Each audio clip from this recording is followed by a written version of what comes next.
அனைவருக்கும் மாலை வணக்கம். இன்றைய மைண்ட் யுவர் மைண்ட் நிகழ்ச்சிக்கு உங்களை வரவேற்பதில் மகிழ்ச்சி கொள்கிறேன். அனைவரையும் அன்புடன் வரவேற்கிறேன். இன்றைக்கு நம்முடைய நிகழ்ச்சி 1317 தொம்பு நீர்ப்பு அப்படின்ற ஒரு சிறுகதையும் தொன்மம் என்ற சிறுகதையும் சொல்ல போறாங்க. இந்த இரண்டு கதைகளுக்கும் ஆசிரியர் நூலாசிரியர் நரசிம். அவர் பேர் முழுத நரசிம்மமா என்னன்னு தெரியல, நரசிம் போட்டிருக்கு புத்தகத்துல. அந்த புத்தகம் பேரை சொம்பு நீர்ப்பு சிறுகதை தொகுப்பு தான். அதுல இருந்து இரண்டு கதைகள் சொல்ல போறாங்க. திருமிகு செந்தாமரை அவங்க MBA பட்டதாரி, டிப்ளமா படிச்சிருக்காங்கன்னு நினைக்கிறேன். கவிஞரும் எழுத்தாளருமா இருக்காங்க. கோயம்புத்தூர்ல இருக்காங்க. நம்ம பிரேமா மேடமுக்கு அவங்க தொழிலியா இருக்காங்க. பிரேமா மேடம் பார்த்து சந்திச்சு இருக்காங்க. கவிஞர், எழுத்தாளர், பட்டிமன்ற பேச்சாளர், இணையவழி நேரடி நெறியாளரா இருக்காங்க. ஒருங்கிணைப்பாளரா இருக்காங்க. நிகழ்ச்சி தொகுப்பாளரா வந்தால் லட்சுமி அப்படின்ற ஒரு சிறுகதை நூல் எழுதி வெளியிட்டிருக்காங்க. ஆய்வு கட்டுரைகள் எழுதியிருக்காங்க. ஊடகவியலாளரும் இருக்காங்க. RJ-வாவும் ஒர்க் பண்ணியிருக்காங்க. தமிழ் அரங்குல தொடர்ந்து பயணிக்கிறாங்க. இவங்க என்னோட முகநூல் நண்பரா இருக்காங்க. நம்ம பிரேமா மேடம் போஸ்ட் போட்டதை பார்த்து என்கிட்ட கேட்டாங்க, நம்ம குழுவை பத்தி கேட்டாங்க. அதுக்கப்புறம் விசாரிச்சுட்டு ஒரு நாள் நான் பேசுறேன் அப்படின்னாங்க. சரி, அவங்க என்ன பேசுவாங்கன்னு பார்த்துட்டு அவங்க கிட்ட கதை சொல்ல கேட்டேன். அப்புறம் சிறுகதை நேற்றுக்கு ஒரு அருமையான சிறுகதை சிவகுமார் சார் சொன்னாரு. இன்றைக்கு வேறுபட்ட அது நேற்றுக்கு பேசுறது நமக்கு ஜெயமோகனோட சிறுகதை, எழுத்தாளர் ஜெயமோகனோட சிறுகதை. இன்றைக்கு நம்ம எழுத்தாளர் நமக்கு அறிமுகம் இல்லைனாலும் அவங்களுக்கு அறிமுகமானவர். அவங்க எழுத்தாளர்கிட்டையும் இந்த மாதிரி கதை சொல்ல போறது சொல்லியிருக்காங்க. அவரும் வரலாம், இல்லைன்னா இந்த பதிவு பார்ப்பாருன்றது தெரியும். எழுத்தாளர் பற்றியும் அவங்களை பற்றியும் செந்தாமரை பற்றியும் ஒரு அறிமுகம் அவங்களே கதை சொல்லுவாங்க. பார்ப்போம். மகிழ்ச்சி. செந்தாமரை மேடம், நீங்க ஒரு உரையாளர்.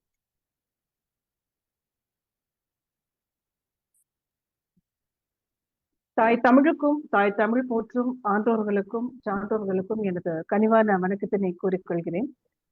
மைண்ட் யுவர் மைண்ட் இன்டர்நேஷனல் என்ற இந்த ஒரு இணையவழி அமைப்பின் மூலமாக ஐயா சிகாமணி ஸ்டீபன் ராஜ் அவர்களை சந்திப்பதில் மிக்க மகிழ்ச்சி கொள்கிறேன். மேலும் இங்கு இணைப்பில் இருக்கும் அனைத்து ஆளுமைகளையும் சந்தித்ததில் மிகவும் மனமகிழ்வு கொள்கிறேன். அனைவருக்கும் எனது வணக்கத்தினை கூறிக்கொண்டு எனது கல்லூரி நண்பர்களுக்கும் எனது சிறப்பானதொரு வணக்கத்தினை கூறிக்கொள்கிறேன். எனது அழைப்பினை ஏற்று அவர்களது பல பணிகளுக்கு இடையே இணைந்தமைக்காக மிக்க நன்றி. மேலும் எனக்கு ஒரு நாளிலேயே இந்த நிகழ்விலை பங்கேற்கக்கூடிய ஒரு வாய்ப்பினை அளித்தமைக்கும் ஐயாவிற்கு நான் நன்றியினை கூறிக்கொள்கிறேன். மிகவும் மகிழ்ச்சியாக இருக்கிறது. அனைத்து பெரியோர்களும் தமிழுக்காகவும் நாம் அனைவரும் உலகமெங்கும் இந்த இணையத்தின் மூலமாக இணைந்து இலக்கியம் சார்ந்து அனைவரும் இங்கே உரையாடி கொண்டிருப்பது மிக்க மகிழ்வை தருகிறது. மிக்க நன்றி ஐயா.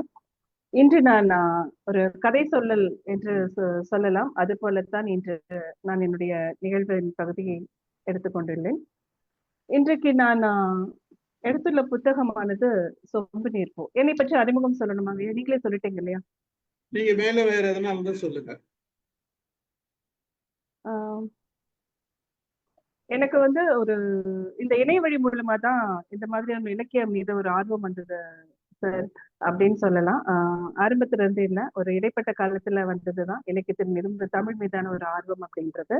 இணையவழி குழுக்கள் மூலமா மெல்ல மெல்லமா கவிதைகள் எழுதுனது, கட்டுரைகள், அதுக்கப்புறம் சிறுகதைகள் நிறைய எழுதியிருக்கேன்.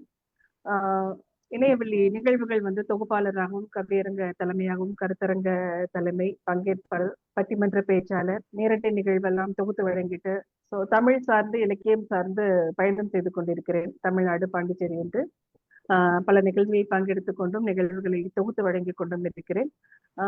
சில பண்பலைகளில் ஆர்ஜியமாக என்று பணியாற்றி கொண்டிருக்கிறேன். தமிழ் மீதான ஆர்வம் அப்படின்னு சொல்லலாம். உங்களை மாதிரியான பெரியோர்களினுடைய நட்பு வழிகாட்டல் அப்படின்னு சொல்லலாம். இதுதான். ஒரு MBA பட்டதாரி, தனியார் நிறுவனத்திலே பணிபுரிந்து கொண்டிருந்தேன். ஒரு 7-8 வருடங்கள் கோவையிலே பணிபுரிந்து கொண்டிருந்தேன். தற்பொழுது முழு நேரமாக தமிழ் சார்ந்த பணிகளுக்கு எனது நேரத்தை ஒதுக்கி கொண்டு பணியாற்றி கொண்டுள்ளேன். இன்று நான் எழுத்தாளர் நர்சிம் அவர்களின் புத்தகத்தை தேர்ந்தெடுத்துள்ளேன். அவரது புத்தகத்தில் சொம்பு நீர்ப்பூ என்னும் புத்தகத்தில் உள்ள 2 கதைகளை பற்றி தான் பேசப் போகிறேன். அதற்கு முன்னதாக எழுத்தாளர் நர்சிம் அவர்களை பற்றிய ஒரு அறிமுகம். எழுத்தாளர் நர்சிமின் சொந்த ஊர் மதுரை, பணி நிமித்தம் வசிப்பது சென்னையில். 2007 இருந்து சிறுகதை, நாவல், கவிதை என 3 வடிவத்திலும் பயணப்படும் வெகு சில எழுத்தாளர்களில் நர்சிம் அவர்களும் குறிப்பிடத்தக்கவர். மனித உறவுகளின் எழுத்தாளர் என்று பிரபஞ்சனால் பாராட்டப்பட்டவர். அசோகமித்திரனின் ஈச்சி என்றும் பாராட்டப்பட்டவர். இவரது மதுரை கதைகள் மிகவும் பிரபலமானவை. ஐயனார் கம்மா, ஒரு வெயில் நேரம், பஹ்ருலி, கற்குளம், நிகழ்ந்தாய் முகிழ்ந்தேன், குற்றப்பொய்கை, மிளிர்மன எழில்மதி, உன்னோடான உரையாடல், பைத்திய காலம், தற்கொலைக்கு முயன்று தோற்றவன், ஒரு வெயில் நேரம், மதுரை கதைகள், அல்லப்பறை, தீக்கடல், ஐயனார் கம்மா, இன்னும் பல நூல்களை இவர் எழுதி வெளியிட்டுள்ளார். இவரது சிறுகதைகள் மற்றும் தொடர்கதைகள் ஆனந்த விகடன், கல்கி, குமுதம் போன்ற இதழ்களில் வெளிவந்து கொண்டிருக்கிறது. அது போல மிகவும் ஒரு சிறந்த எழுத்தாளர் என்று இவரை சொல்லலாம். இவரது புத்தகங்கள் அனைத்துமே என்னிடம் உள்ளது. தற்பொழுது சில புத்தகங்கள் படித்துக் கொண்டிருக்கிறேன். அந்த வகையிலே கடைசியாக கடந்த ஜூலை மாதம் வெளியிட்ட புத்தகம் தான் இந்த சொம்பு நீர்ப்பூ என்னும் சிறுகதை தொகுப்பு. 9 கதைகள் அடங்கிய இந்த புத்தகத்தில் உள்ள 2 கதைகளை பற்றி தான் இன்று நான் பேசவிருக்கிறேன். சொம்பு நீர்ப்பூ. 3வது முறையாக அப்படி செய்தால் சுசி. இம்முறை இன்னும் கொஞ்சம் அருகில் குனிந்து ஆட்காட்டி விரலின் பின்பக்கத்தை குழந்தையின் மூக்கு நுனிக்கு அருகில் வைத்து பார்த்தாள். மிக மெலிதாக மூச்சுக்காற்று வந்தது. ஆனாலும் சற்று நேரம் வைத்திருந்து உறுதி செய்து கொண்டாள். அவ்வளவு அருகில் பார்க்கும் போதுதான் குழந்தையின் மார்பு மிக மெலிதாக விம்புவது தெரிந்தது. நல்ல உறக்கத்தில் இருக்கிறது குழந்தை. அவளுக்கு இப்போதெல்லாம் இப்படி அடிக்கடி தோன்றுகிறது. உறங்கும் குழந்தை ஒருவேளை இறந்து விட்டதோ என சோதித்து பார்ப்பதை ஏதோ அடுப்பில் காயும் வெந்நீர் பதத்தை விரல் விட்டு பார்ப்பது போல செய்கிறாள். காரணமே இல்லாமல் அமர்ந்த இடத்தில் இருந்து எழுந்து ஒரு 8 சமையற்கட்டிற்கு போய்விட்டு வருவது, வந்தவுடன் இப்படி தொட்டு பார்ப்பது, சலனமே இல்லாமல் குழந்தை உறங்குவதையே வைத்த கண் எடுக்காமல் பார்த்து கொண்டிருப்பது என அவளுடைய செயல்பாடுகள் இயல்பிலிருந்து சற்று விலக துவங்கி இருப்பதை அவளால் உணர முடிந்தது. இன்றைக்கு கொஞ்சம் கூடுதலாகவே ஒருவித பதற்றத்தை உணர்ந்து கொண்டு இருந்தாள். இந்த படபடப்பிற்கு காரணம் இன்றைக்கு அவளை பார்க்க வரப்போகும் செந்தில் குமாரி. அடுத்தடுத்த தெரு. வால்வாடியிலிருந்து 10ஆம் வகுப்பு வரை அடுத்தடுத்து ஒட்டிக்கொண்டு அமர்ந்தே காலத்தை ஓட்டியவர்கள். மின் கம்பங்களில் இருந்து நீண்டு பாயும் மின் கம்பிகளில் அமர்ந்திருக்கும் 2 பறவைகளைப் போலத்தான் இருவரும். சதா சர்வ காலமும் இணைந்தே சுற்றுவார்கள். நீண்ட மைதானத்தின் ஒரு மூலையில் இருந்து மறு மூலைக்கு நடந்து சென்று வருவார்கள். மதிய உணவு முடித்த கையோடு தோளால் இடித்து விலகி பின்னர் தோள்களை ஒட்டிக்கொண்டு சிரித்து பேசி கடக்கும் அந்த மைதான நடையை ஒருபோதும் நடக்காமல் இருந்ததில்லை. சுசியின் வாயிலிருந்து என்னும் சத்தம் வந்தது. அனிச்சையாக எழுந்தது. சட்டென குழந்தையை பார்த்தாள். நல்ல வேளை அவளுடைய சத்தம் குழந்தையின் உறக்கத்தை கெடுக்கவில்லை. ஆனால் அவளிடம் இருந்து பெருமூச்சு லேசாக சலனம் ஏற்படுத்தியது. குழந்தையின் முகம் கொஞ்சமாய் சுருங்கி இயல்பிற்கு போனது. சுசிக்கு சிரிப்பு வந்தது. அள்ளி எடுத்து மூக்கை கடிக்க வேண்டும் போல் இருந்தது. கன்னத்தை கடிக்க வேண்டும் போலவும் இருந்தது. இப்படி நேரங்கிட்ட நேரத்தில் உறங்குமா இந்த குழந்தை என்று தோன்றியது. ஒருவேளை அம்மாவோ அத்தையோ உடன் இருந்தால் இதையெல்லாம் சொல்லியிருப்பார்கள். இப்படி யாருமே இல்லாமல் குழந்தையின் முன்னர் அமர்ந்திருப்பதை சற்று முன்னர் போல் அப்போதும் உணர்ந்தாள். அடிக்கடி இந்த தனிமையை அவள் உணர்கிறாள். வீட்டில் அத்தனை கூட்டத்திற்கு நடுவே இருந்தவள் வளர்ந்தவள். அப்போது கூட்டம் எனில் இப்போது தனிமை என்னும் கணக்கை காலம் அவளிடம் நேர் செய்து கொள்வது போல் இருந்தது. காய் என்னும் சத்தம் மிக மெலிதாக கேட்டது. 4-5 தெருக்கள் தள்ளி வந்து கொண்டிருக்கிறார் எனும் அறிவிப்பு. மணி மதியம் 1 ஆகிவிட்டதா என பார்த்தாள். நேரம் போகவே இல்லை என்று அதுவரை நினைத்தவளுக்கு சட்டென மதியம் ஆகிவிட்டது திகைப்பை தந்தது. மதியத்தின் அமைதியின் மீது கொஞ்சமாக காய்காரரின் விற்பனை சத்தம் படர துவங்கியது. குழந்தை தூங்கட்டும், வாசலில் போய் வாங்கி வந்து விடலாம் என பக்கவாட்டில் திரும்பி கூடை இருக்கிறதா என பார்த்தாள். கடையில் முந்தைய நாள் வாங்கியவை கொஞ்சமாய் கிடப்பதை பார்த்தாள். சுவரில் சாய்ந்து கொண்டாள். செந்தில்குமாரி வரும் நேரத்தை சொல்லவில்லை என்றாலும் எப்போது வேண்டுமானாலும் வரக்கூடும். அவளை நினைத்த மாத்திரத்தில் சுசிக்கு சிரிப்பு வந்தது. பறவை போல் எனும் சொல் அவள் தலைக்குள் சுழன்றது. அவளுக்குள் நிறைய கேள்விகள் எழுந்து கொண்டே இருந்தன. மகிழ்ச்சிக்கும் திளைப்பிற்கும் ஏன் பறவையையே சொல்கிறார்கள் என்ற கேள்வி அவளை துரத்தியது. இவர்களிடம் எந்த பறவை வந்து சொன்னது, பறவைகளுக்கு தூக்கம் இருக்காதா, அது பறப்பது எல்லாம் மகிழ்ச்சியின் பாடலை பாடத்தானா, யார் உங்களிடம் அப்படி சொன்னது? கேள்விகள் கேள்விகள் என சுசியின் மண்டைக்குள் ஓடிக்கொண்டிருந்தன. எப்போதும் பறவைகள் அழுவதில்லை என்ற வரி எவ்வளவு அபத்தமானது என்ற சினம் ஏற்பட்டது. ஏனோ ஒரு துக்கித்த பறவையை கண்டறிந்து இந்த உலகிற்கு அதன் துக்கத்தை சொல்ல வேண்டும் என்ற வைராகியம் பூத்தது அவளுக்குள். அப்போதேனும் இந்த உலகம் ஒரு பறவையை போல் வாழ வேண்டும் என்ற வாக்கியத்தை விட்டொழிப்பார்களா எனும் ஆத்திரம் மூண்டது. குனிந்து பார்த்தவள் ஆட்காட்டி விரலை குழந்தையின் மூக்கில் வைத்து பார்த்தாள். குழந்தை லேசாக அசைந்து கொடுக்க சட்டென கையை பின்னுக்கு இழுத்து கொண்டாள். செந்தில்குமாரி வருவதற்குள் இந்த அறையையாவது சுத்தம் செய்து வைக்கலாம் என்று நினைத்தாள். ஒரு முறை சுற்றிலும் பார்த்தாள். பெரிதாக ஒன்றும் குப்பை இல்லை. குழந்தை துணிகள் இரவிலும் காலையிலும் மலங்கழித்த துணிகள்தான். இவளுடைய நேற்றைய உடுப்புகள், அவற்றை துவைக்க போட வேண்டும் என்று நினைத்தாள். காலையில் சாப்பிட்ட தட்டில் கை கழுவிவிட்டு சற்று நகர்ந்து அழும் குழந்தையை எடுத்து பால் கொடுத்திருந்தாள். அதனால் அந்த தட்டு அப்படியே இருந்தது. இவ்வளவுதான். எழ வேண்டும் என்று நினைத்தவள் அப்படியே குழந்தைக்கு அருகில் படுத்தாள். குழந்தையிடம் இருந்து வந்த வாசனை அவளுக்கு ஒரு புன்முறுவலை ஏற்படுத்தியது. குழந்தையை தாண்டி தெரிந்த சந்திரனின் புகைப்படம் அந்த புன்முறுவலை இன்னும் அதிகமாக்கியது. திருமணம் எல்லாம் மிக கேவலமான ஒன்று, அசிங்கம். ஆண் பெண் இருவரும் ஒன்றாக ஒட்டு துணி இல்லாமல் படுக்க குடும்பமே ஏற்பாடு செய்யும் வினோதம் என்றெல்லாம் செந்தில்குமாரியிடம் கோபமும் கிண்டலுமாக பேசிக் கொண்டிருந்த சுசி அதை தன் தந்தையிடமே சொல்வாள் என்று அவளே நினைத்து கூட பார்த்ததில்லை. எங்கே ஓங்கி அரைந்துவிடப் போகிறார் என வீட்டினர் நினைக்க, அரைந்தாலும் பரவாயில்லை என அவர் முன் நின்றதை நினைக்கும் போதெல்லாம் சிரித்துக் கொள்வாள். சுசி ஒரு அறை விட்டிருந்தார் எனில் இப்போது வரை தன் அத்தையை போல் தனக்கும் காது கேட்பதில் சிக்கல் ஏற்பட்டிருக்கும் என தோன்றியது. ஆனால் அன்று அவளுடைய அப்பா தலையை ஆட்டிக்கொண்டே உள்ளே நின்ற அம்மாவை பார்த்துவிட்டு ஒன்றுமே சொல்லாமல் போய்விட்டது இன்று வரை அவளுக்கு வியப்புதான்.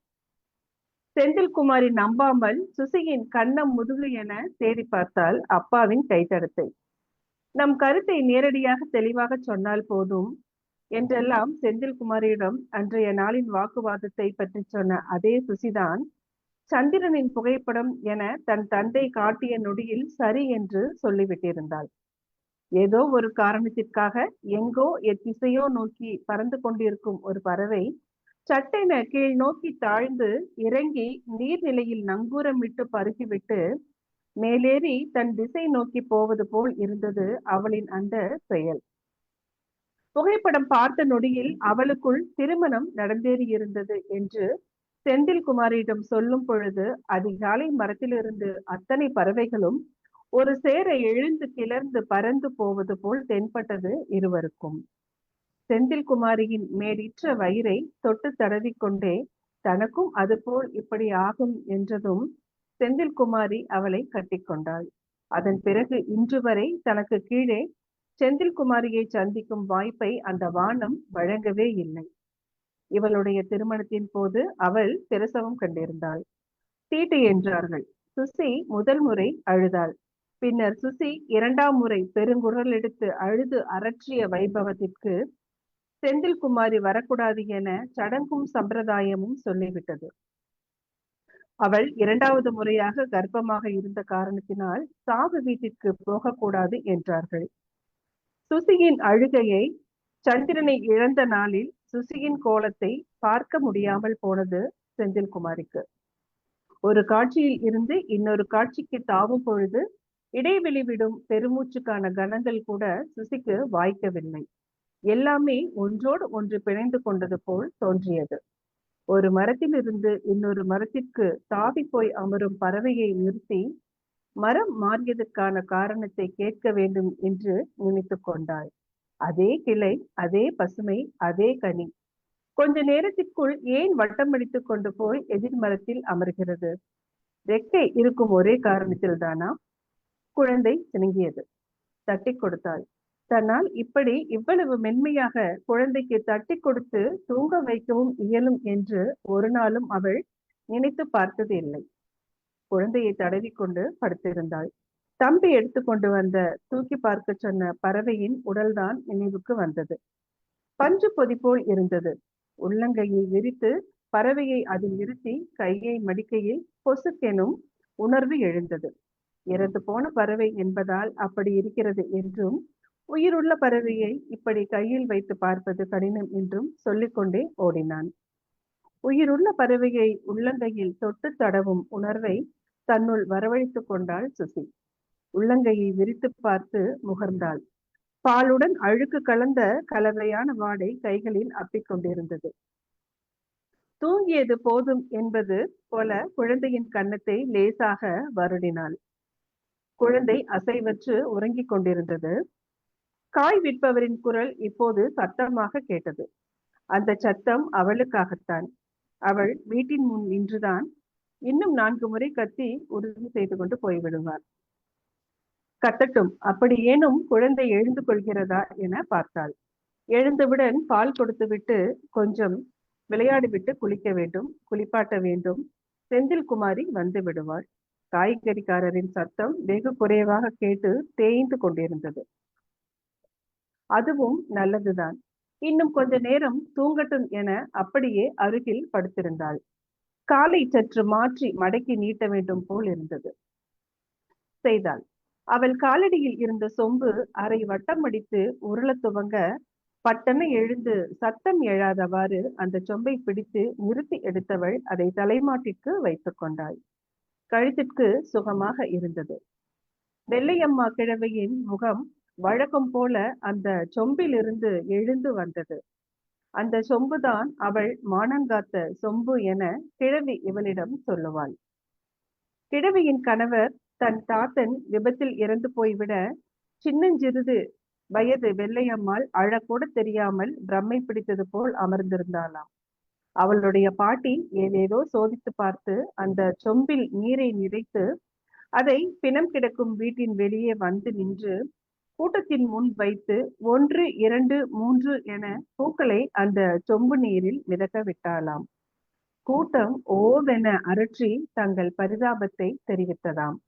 அதாவது அவன் இருக்கும் போது இவள் 3 மாத கர்ப்பம். அதனால் அவள் குழந்தை பெறும் பொழுது எவன் அப்பன் எனும் கேள்வியை கேட்டுவிடாதீர்கள் என்ற அறிவிப்பாம். சொம்பு கழுத்தை அழுத்தியது சுசிக்கு.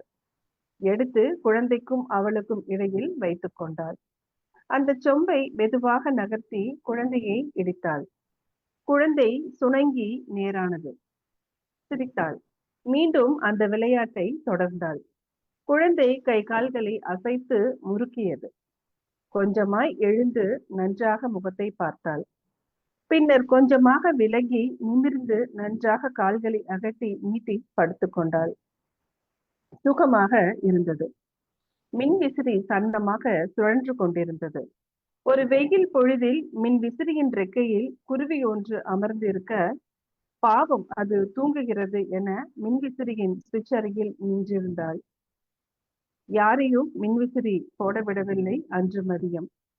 ஏன் இப்படி வியர்க்கிறது என்று அப்பா சத்தம் போட்டுக்கொண்டே வந்த நொடியில் குருவி விருட்டென்று பறந்து போனது. அப்பாவின் மீது அன்று முழுவதும் கோபத்தை காட்டினாள். மின் விசிறியின் சுழற்சியை பார்த்து கொண்டிருந்தவனுக்கு கொஞ்சம் கொஞ்சமாய் உறக்கம் தழுவ துவங்கியது. செந்தில் குமாரி இன்று வராமல் நாளை வந்தால் நன்றாக இருக்கும் என்று தோன்றியது. கண்களை மூடிய பிறகும் மின் விசிறியின் சுழற்சி சன்னமாக தெரிந்தது. தூங்கலாம் என்று 2 கைகளையும் வயிற்றின் மீது வைத்து இதமாக அழுத்திக் கொண்ட நொடியில் குழந்தை அழத் தொடங்கியது என்று இந்த கதையினை முடித்திருப்பார் நரசிம்ம அவர்கள்.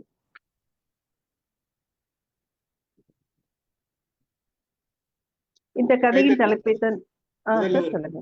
இருங்க, முதல்ல ஒரு கைத்தட்டலாம். கதையோட கருன்னு பாத்தீங்கன்னா சின்னதுதான். ஆனா வந்து அவரோட கற்பனை வந்து அந்த முழுவதும் அந்த ஊர்ல இருந்து, காய்கறிகள் இருந்து, வீடுல இருந்து, குழந்தைகள் இருந்து எல்லாத்தையும் சொல்லுது. அருமை. யாருன்னா ஒருத்தர் ஒரு சின்ன பின்னோட்டம் கொடுக்கலாம். அமுதா மேடம் எதனா சொல்றீங்களா? அமுதா மேடம் கதை இல்ல, மைக் ஆன் பண்ணு. கதை ரொம்ப அற்புதமா இருந்தது. அந்த பறவைகள் சிறகுகள் இருக்கிறதுனால அது வந்து பறந்து போதா, பறவைகள் அழவில்லை என்று யார் சொன்னார்கள்? அந்த மாதிரி அந்த கற்பனை எல்லாம் ரொம்ப அழகா இருந்தது. நீங்க கதை படிச்ச அந்த அழகு ரொம்ப ரொம்ப மிக மிக சிறப்பு. ரொம்ப அழகா இருந்தது. அப்படியே உள்ளத்தை அப்படியே கவர்ந்து இழுக்கிற காந்தம் மாதிரி உங்களோட குரலும் உங்களோட அந்த கதையும், அந்த கதையில சொல்லக்கூடிய அந்த கருத்துகளும் ரொம்ப அழகா இருந்தது. சிலதை சொல்ல யோசிக்க கூடியதை கூட அவர் போற போக்குல அவர் சொல்லிட்டு போறாரு அப்படின்னு பார்க்கும்போது ரொம்ப ஒரு ஆச்சரியமா தான் இருந்தது அந்த கதை. ரொம்ப சிறப்புமா, ரொம்ப அழகா சொன்னீங்க. அந்த சொம்பு பூ அப்படிங்கிறதுக்கான அர்த்தம் வந்து நம்ம கேள்விப்பட்டிருக்கோம். ஆனா அதை கதையில வைக்கும்போது எல்லாருக்கும் அது வந்து தெரியறது. எப்படி வந்து ஒரு இறந்த போன பிறகு ஒரு பெண் ஒரு குழந்தையை ஈன்றெடுக்கிறாள் அப்படின்னா அந்த பெண்ணு மேல தப்பு வந்துடக்கூடாது, அந்த குழந்தை மேல தப்பு வந்துடக்கூடாது அப்படிங்கறதுல இந்த சமுதாயம் எவ்வளவு அக்கறையா இருந்திருக்கு, பெற்றோர்கள் எவ்வளவு அக்கறையா இருந்திருக்கிறாங்க அப்படிங்கறதையெல்லாம் அந்த கதை ரொம்ப அழகா சொல்லுது. இந்த பறவைகள், அந்த பூக்கள், அந்த தூங்குற குழந்தை, அந்த சொம்போட அந்த இதம் கழுத்துல வச்சிருக்கிறது, அந்த தோழியினுடைய எதிர்பார்ப்பு ரொம்ப அழகா இருந்ததுமா. ரொம்ப சிறப்பு. வாழ்த்துகள். தொடர்ந்து சொல்லுங்க, கேட்கலாம் நம்ம. மகிழ்ச்சி மகிழ்ச்சி மகிழ்ச்சி. அதாவது ஒரு பெரிய விஷயத்த ஒரு சாதாரண சின்ன செய்தியில சொல்லி முடிக்கிறாரு. பேசுவோம். நீங்க அடுத்த கதைக்கு போயிடுங்க. மிக்க நன்றி அமுதாமா. ரொம்ப அழகா கதையினுடைய அந்த மைய கருத்தை அழகா புரிஞ்சுட்டு அழகா அவர் எழுத்தாளர் மாதிரி நீங்களும் போற போக்குல அழகா சொல்லிட்டீங்க. ரொம்ப சந்தோஷமா, மகிழ்ச்சி. நீங்க ஆரம்பிங்க அடுத்த கதை. அடுத்த கதையின் தலைப்பு தொன்மம். கருப்பண்ணசாமி கோயிலை செப்பனிடுகிறார்கள் என்ற செய்தியோடு வந்திருந்தான் செந்தில். என்ன செந்தி, விடிச்சு முடியாம வந்திருக்க, பெரிய லீவு வீணாகிற கூடாதுன்னா? அவனுக்கும் ஒரு டம்ளர் காப்பியை கொடுத்து கொண்டே அக்கா கேட்க, நான் அவனிடம் சொல்லாதே என கண்ணை காட்டினேன். சும்மாதான்கா. அக்கா எங்களை விட்டு தள்ளி போகும் வரை ஆவலை அடக்கி கொண்டிருந்தேன். என்னடா சொல்ற, உள்ள யாரும் போக கூடாதுன்னு சொல்லுவாங்களேடா? ஆர்வத்திலும் பயத்திலும் பிசுபிசுப்பாக செந்திலிடம். நீ போய் தெருவுக்குள்ள நில்லு, நான் சைக்கிள் எடுத்துட்டு வரேன். அவனுக்குள்ளும் ஆர்வம் தொற்றிக் கொண்டது என்பது அவன் தலையாட்டலிலும் மடமடவென எழுந்து போவதிலும் தெரிந்தது. திண்ணையில் பேப்பர் படித்துக் கொண்டிருக்கும் அப்பாவிடம் இருந்து இவன் தப்ப வேண்டும். நோண்டி நோண்டி கேட்பார், இவனுக்கு சாமர்த்தியம் போதாது. நான் இப்படி பயப்பட காரணம், இந்த விஷயம் தெரிந்தால் அங்கு வேடிக்கை பார்க்க போய் விடுவேன் என வெளியே போக விடமாட்டார்கள். ஒரு வழியாக செந்தில் வெளியேறி தெருமுனைக்கு போய்விட்டான். நான் மிக இயல்பாக இருப்பது போல் மெதுவாக அவரை கடந்து, எங்கடா காலங்காத்தால? கடக்கும் முன்னவர் கேட்டவர், மேட்சா இன்னைக்கு என கேட்க, நல்ல வேளையாக ஆம் என்று சொல்லி அவருக்கு பக்கவாட்டில் சாய்த்திருந்த மட்டையை எடுத்துக்கொண்டு சைக்கிளை எடுத்து ஒரே டக்கில் ஏறி 2 அழுத்தில் தெருமுனையை அடைந்து விட்டேன். அங்கு செந்திலை சுற்றி ஆட்கள் எல்லோரும் அதை பற்றித்தான் பேசிக் கொண்டிருந்தார்கள். எங்க ஒரு உள்ளூர்காரனை காட்டிரு, தான் தண்டி மீசைய ஒரு பக்கம் சரிச்சிடுறேன். முருகேசன் வழக்கம் போல ஆவேசமாக பேசிக் கொண்டிருந்தார். எதிர்காற்று சைக்கிளை முக்க வைத்தது. ஏறி அழுத்தி வயல்களை கடக்கும் போது பக்கவாட்டில் தெரிய துவங்கியது கருப்பண்ணசாமி கோயிலின் சிதைந்த கோபுரமும் சிவப்பும் வெள்ளையுமாய் சாயம் போன வெளிச்சுவரும். கோயிலுக்கு அப்பால் பெரும் பொட்டல், ஆம், அந்த இடத்தின் பெயரே பெரும்பொட்டல்தான். அங்குதான் நாங்கள் விளையாடுவோம். கிரிக்கெட்டோ கபடியோ. பொட்டலின் ஒரே நிழல் கோயிலின் பக்கவாட்டு சுவர்தான். சிதிலமடைந்த சுவர் என்பதால் இடுப்பு அளவே இருந்தாலும் அமர்வதோ ஏறி தாண்டுவதோ ஆபத்து. இடிந்துவிடும் என நடுவில் இருக்கும் பெரிய விரிசல்கள் வழியாக உள்ளே சென்று கோயிலுக்கு நேர் எதிரே இருக்கும் கிணற்று நீரில் முகம் கழுவி நீர் அருந்துவோம். ஆனால் மிக மிக கவனமாக கோயில் கதவின் வழியாக உள்ளே ஒருபோதும் பார்க்க மாட்டோம். ஆனால் மிக மிக கவனமாக கோயில் கதவின் வழியாக உள்ளே ஒருபோதும் பார்க்க மாட்டோம். பார்த்தால் கருப்பு அடித்துவிடும் எனும் கதையை நாங்கள் முழுமையாக நம்பினோம். உள்ளே மிகப்பெரிய சிலை கையில் வாளோடு இருக்குமாம். இப்போது அந்த சிலை பாதியாக உடைப்பட்டு சிதைந்த நிலையில் இருந்தாலும் கையில் இருக்கும் வாள் மட்டும் அப்படியே இருக்கிறது என்றும், ஒவ்வொரு முறையும் அந்த வாளின் கோணம் மாறிக்கொண்டே இருப்பதாகவும் சொல்லி உள்ளே போவதற்கு பயந்து 40-50 ஆண்டுகளுக்கு முன்பு மூடி வைத்து விட்டார்களாம். கோயில் என்று சொல்லப்படும் இடம் என்னவோ மிக மிக சிறிய அளவில் தான் இருக்கும். உள்ளே கருப்பண்ணசாமி இருப்பதாக சொல்லப்படும் இடம் பூட்டப்பட்ட மரக்கதவு, அதிலிருந்து 4-5 அடி மேலே பாதி நிலையில் இருக்கும் சிதைந்த கோபுரம், சுற்றிலும் மணற்பரப்பு, எதிரே கிணறு, உடைந்த விரிசல்கள் கண்ட சுற்றுச்சுவர், இவ்வளவுதான். எப்படியும் நாங்கள் அடித்த பந்துகளே 50-100 இருக்கும். ஹோட்டலில் ஆடியவர்கள் தொலைத்த அத்தனையும் அங்குதான் கிடக்க வேண்டும். இத்தனை ஆண்டுகளாக இல்லாமல் இப்போது புதிதாக ஊருக்குள் வந்திருக்கும் அதிகாரி எந்த விதமான பயமும் இன்றி உள்ளூர் ஆட்களிடம் எதையும் கேட்காமல் தன்னுடைய கடமையில் ஒன்றாக இந்த வேலையை ஆரம்பித்திருக்கிறார் என்பதைத்தான் சற்று முன்னர் முருகேசன் ஆவேசமாக பேசிக் கொண்டிருந்தார். செந்தில் சைக்கிளின் பின்னால் இருந்து தாவி இறங்கி சாலையில் சரிந்து ஓடும் பாதையில் நடக்க தொடங்கி இருந்தான் கோயிலை நோக்கி. அவனுக்கு பின்னால் சைக்கிளை உருட்டி கொண்டே போனேன். அவ்வளவு நேரம் இருந்த உற்சாகம் மெல்ல பதற்றமாக மாறிக்கொண்டிருந்ததை சைக்கிள் உருட்டும் போது கால்கள் பின்னுவதில் உணர்ந்தேன். காலை என்பதால் அவ்வளவாக வேடிக்கை பார்க்கும் கூட்டம் இல்லை. உள்ளூர் மக்கள் அவ்வளவாக தென்படவில்லை. சைக்கிளை ஓரமாக நிறுத்திவிட்டு நானும் செந்திலும் கோயிலின் முன்பக்கமாக போய் நின்றோம். இதற்கு முன்னர் ஒருமுறை 8ஆம் வகுப்பு படிக்கும் போது இந்த கதவை பார்த்திருக்கிறேன். முகத்தை கழுவி கொண்டு திரும்பும் போது பந்து நழுவி கோயில் பக்கமாக போன போது என்னையும் மீறி அந்த கதவை பார்த்தேன். இதோ 3 ஆண்டுகளுக்கு பிறகு இப்போது பார்க்கிறேன். எங்களுக்கு முன்னர் 10க்கும் மேற்பட்ட வேலையாட்கள், அதில் 4 பெண்கள். பெண்கள் சேலையின் மேல் ஆம்பளை சட்டை அணிந்து வேலைக்கு தயாராகி கொண்டிருந்தார்கள். எங்கு சிமெண்ட் கலவை, மணல் மூடைகளை அடுக்க வேண்டும், முதலில் சுற்றுச்சுவரை இடிக்க வேண்டும் போன்ற கட்டளைகளை அதிகாரி கொடுத்து கொண்டிருந்தார். நான் செந்திலின் தோள் மீது கை வைக்க அவன் என்னை பார்த்து, போயிருவோமாடா என்றார். அட இருடா, கதவை எப்படியும் உடைச்சுதான் திறப்பாங்க, உள்ள என்ன இருக்குன்னு பாத்துருவோம். நான் சொல்லிக் கொண்டிருக்கும் போது எங்களை கடந்த ஒரு வேலை ஆளிடம், என்னே உள்ள பந்துக நிறைய கிடக்கும், எடுத்து தருவீங்களா என்றேன். அவர் ஒன்றும் சொல்லாமல் ஆலப்பாறை என்னும் பொருளில் கையை நீட்டிவிட்டு போனார். இல்லடா, நீ வர்றதுக்கு முன்னாடி முருகேசனனே சொல்லிட்டு இருந்தாரு, உள்ள சிலைக்கு பின்னாடி இருக்கிற இருட்டையோ சிலையவோ எட்டி பார்த்தவன் எவனும் அதுக்கப்புறம் என்ன ஆனானே தெரியாம போயிருவான்னு பேசியிருக்காருடா. அதெல்லாம் ஒன்றும் இல்லை, பார்ப்போம் என நான் செந்திலுக்கு பதில் சொல்லும் முன்னரே அந்த பெருங்குரல் என்னை திடுக்கிட்டு திரும்பி பார்க்க வைத்தது. அப்பா. அதுவரை இல்லாத பயம் இப்போது மொத்தமாக கவ்வ என்ன ஏதென்று புரியாமல் அவரிடம் ஓட, ஏண்டா எங்க போறேன்னு சொல்லிட்டு எங்க வந்து நிக்கிற? ஒன்றும் சொல்லாமல் வண்டியில் ஏறிக்கொள்ள அரை நொடியில் அந்த இடம் கண்ணில் இருந்து மறையும் வேகத்தில் கடந்தார். மாலை திண்ணையில் சைக்கிள் நிறுத்தப்பட்ட இடத்தில் சகதியும் மணலும் அப்பி இருந்தன.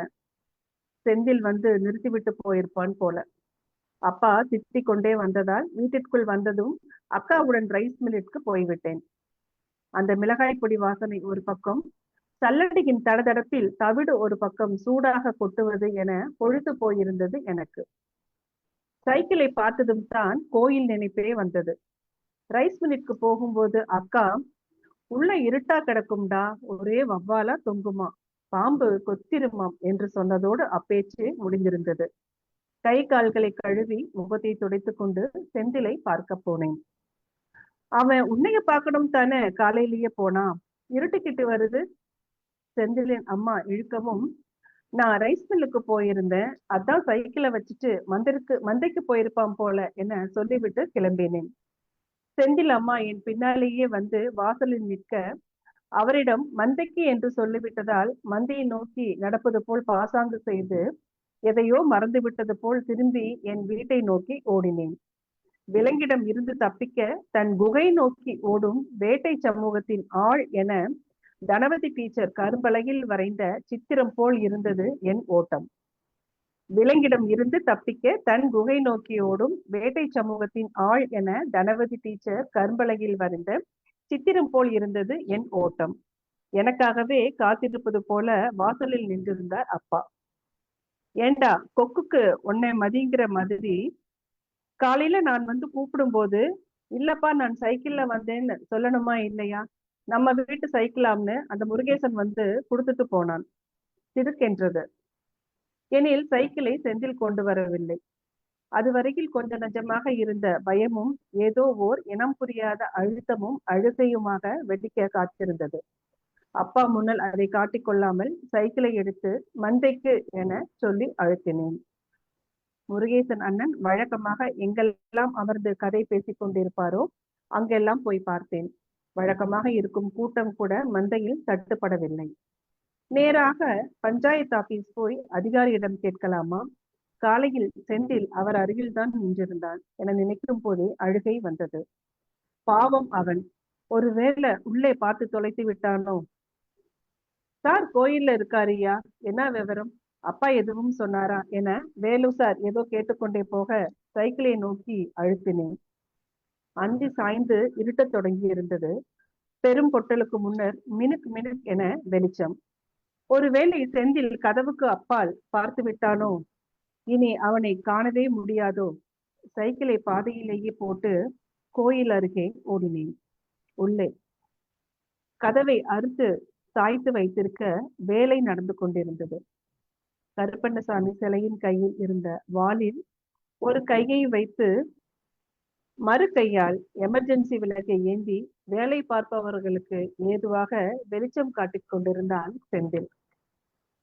நான் அழும் நிலையில் இருந்ததை பார்த்தவன் சிரித்துக் கொண்டே, சைக்கிளை கொடுத்து விட்டனேடா என்றவன் யாருக்கும் தெரியாமல் சைகையால் சிறிய பைகளில் பந்துகளை கட்டி வைத்திருப்பதை காட்டினான். அவனுக்கு அருகே ஓடிப்போய் பின்னால் இருந்து கட்டி கொண்டேன்.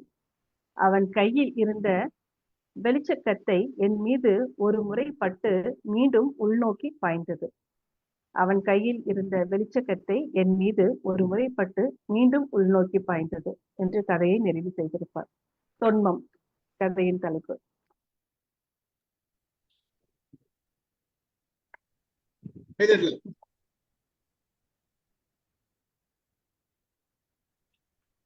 அதாவது எழுத்தாளர் வந்து எழுத்தாளர் பறவை விலங்கு எல்லாம் கூப்பிட்டு வர்றாருன்னு பார்த்தா கதை சொல்றவங்க கூட பூனையை கூப்பிட்டு வராங்க. ஸ்கிரீன்ல வேற காட்டுறாங்க. அதுதான் அருமை அருமை. இது நல்லா இருக்கு, இந்த விளையாட்டு நல்லா இருக்குது. ரொம்ப மகிழ்ச்சி. நல்ல, அதாவது அந்த கதை சொல்லும் பாணி இருக்கு இல்லையா, அப்தா மேடம் சொன்ன மாதிரி அந்த நம்ம ரேடியோல எல்லாம் கதை சொல்லுவாங்க, அந்த மாதிரி அவங்க ஆர்ஜேன்றதை ப்ரூவ் பண்ணிட்டாங்க. அந்த அந்த அந்த அழகா ஒரு நீரோட போல போயிட்டே இருக்கிற மாதிரி கதை சொல்றது வந்து இது ஒரு ஸ்டைல் இருக்கு. எங்க தளத்துல பலர் கதை சொல்லுவாங்க, ஒவ்வொருத்தரும் ஒவ்வொரு பாணியில சொல்லுவாங்க. இப்ப நீங்க ஒரு தனித்துவமா, அது ரொம்ப மகிழ்ச்சியா இருக்குது, கேட்க மகிழ்ச்சியா இருக்குது.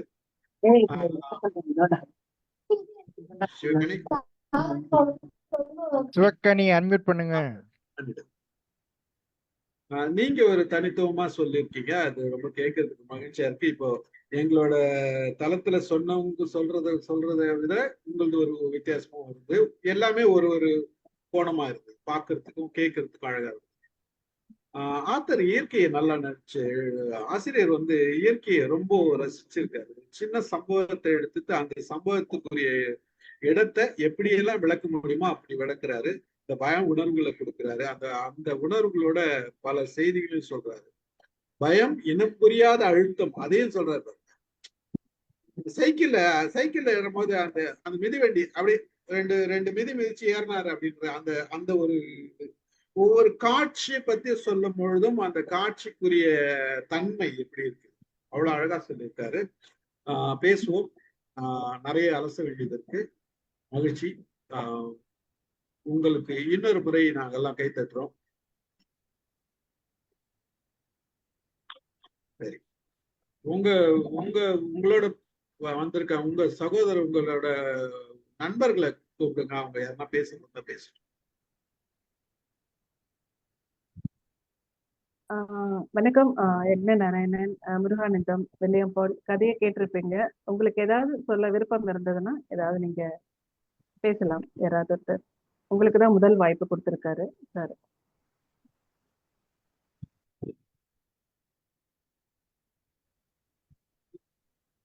வாங்க, யார் பேசுறதுக்கு ரெடியா இருக்கீங்க? William, Muruganandam, XYZ. சரி, இல்லைன்னா நாங்க பேசுவோம். ரவி சார் பேசுறீங்களா? முருகானந்தம் பேசுறீங்களா சார்? ஓகேங்க. மியூட் எடுத்துறது கொஞ்சம் நேரம் ஆயிடுச்சு. நல்லா இருந்தது கதை. கொஞ்சம் சத்தமா பேசுங்க. இதான் ஃபர்ஸ்ட் டைமா வந்து நான் கேட்கிறேன். ஐடியா இந்த மாதிரி அனுபவம் வந்து இது முதல் முறை, அதனால எனக்கு பிடிச்சிருந்தது. அவங்க கதை சொன்ன விதமும் நல்லா இருந்தது. மகிழ்ச்சி. வேற எதனா கருத்து சொல்றீங்களா? இல்ல, இதை பத்தி கருத்து சொல்ல ஒண்ணும் இல்லை. ஏன்னா எனக்கு ரொம்ப பிடிச்சிருந்தது. சரிங்க. அவங்க சொன்ன கதை சொன்ன விதமும் எனக்கு ரொம்ப பிடிச்சிருந்ததுங்க. ரொம்ப மகிழ்ச்சி. நீங்க சொல்லுங்க. வாங்க வாங்க, சொல்லுங்க. உங்க பேரு நீங்க சொன்னீங்க, நான் மறந்துட்டேன்.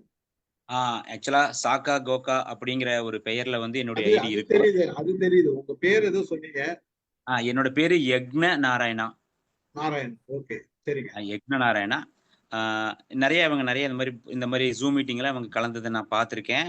அண்டு நிறைய மீட்டிங்ல நானும் வந்து பார்ட்டிசிபேட் பண்ணி அண்டு அவங்களோட வே ஆஃப் அந்த ஆங்கிலத்தை எப்படி சொல்றதுன்னா அந்த தமிழ்ல வந்து அந்த உச்சரிப்பு, அதே மாதிரி வந்து அந்த கதையை சொல்லும் விதம், இது எல்லாத்தையுமே நாங்கள் பார்த்து ரொம்ப கல்லூரி நண்பர்கள் எல்லாருமே ரொம்ப இம்ப்ரெஸ் ஆகிருக்கோம். ஸோ அவங்க வந்து இந்த மாதிரி நல்ல நல்ல ப்ரோக்ராம் நிறைய பண்ணுறது எங்களுக்கு ரொம்ப சந்தோஷம். அண்டு இவங்க இந்த மாதிரி சொல்ல தான் எங்களுக்கு வந்து இந்த தமிழ் மேலே ஒரு ஆர்வம் ஏற்பட்டு அந்த மாதிரி புத்தகத்தெல்லாம் நம்ம படிக்கணும். நமக்கு வந்து தமிழ் மேலே பொதுவாகவே நம்ம மேலே பொதுவாக ஆர்வம் கம்மி. இப்போ இவங்கள மாதிரி ஒருத்தங்கள்லாம் பேசும்பொழுது நமக்கு அந்த ஆர்வம் அதிகமாகி கண்டிப்பாக நம்ம புத்தகம் படிக்கணும் அப்படிங்கிற ஒரு எண்ணத்தை தூண்டுறாங்க.